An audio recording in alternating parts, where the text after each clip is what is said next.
Nairobi County, I'm the Chief Officer in charge of Environment Nairobi County, and this is my team. So, as an officer, don't protect a premises that is affecting the neighbors. Mosiria is a Nairobi public officer who became known not through press conferences or polished messaging, but by being physically present on the streets. He built his reputation by showing up where enforcement and disorder actually happen. Markets, pavements, roadside operations, often in full view of cameras and crowds.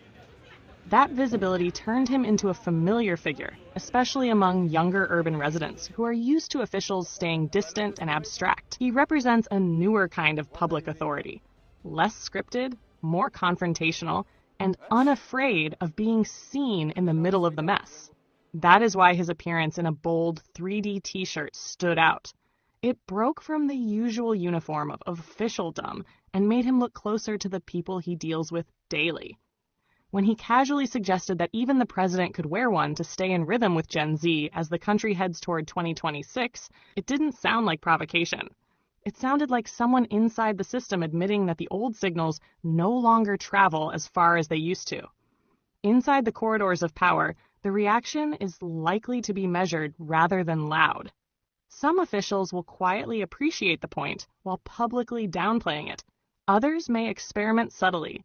Looser dress codes at informal events, more relaxed public appearances, small visual cues meant to suggest relevance without overcommitting.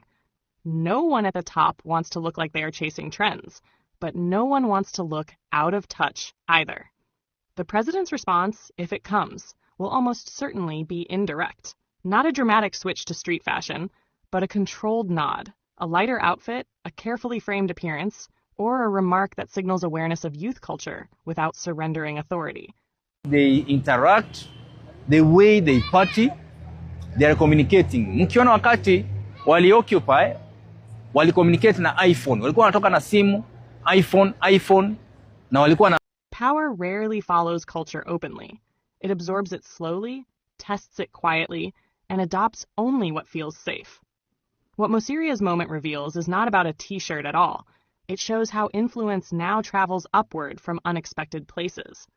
Cultural awareness has become a form of political intelligence, and as 2026 approaches, leaders are being judged not just by policy and speeches, but by how convincingly they seem to understand the generation watching them. Anze utafute luku kama hii, President Ruto, majenzi wanataka ukuje tu upige nao, raundi mtaa wazungumze na wewe kama buda yao yaone wakueleze nini wanataka uwafanyie. Hii mwaka 2026.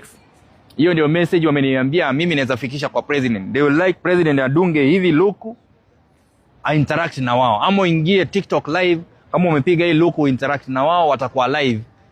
Wanakutegea 31st jioni mzungumze.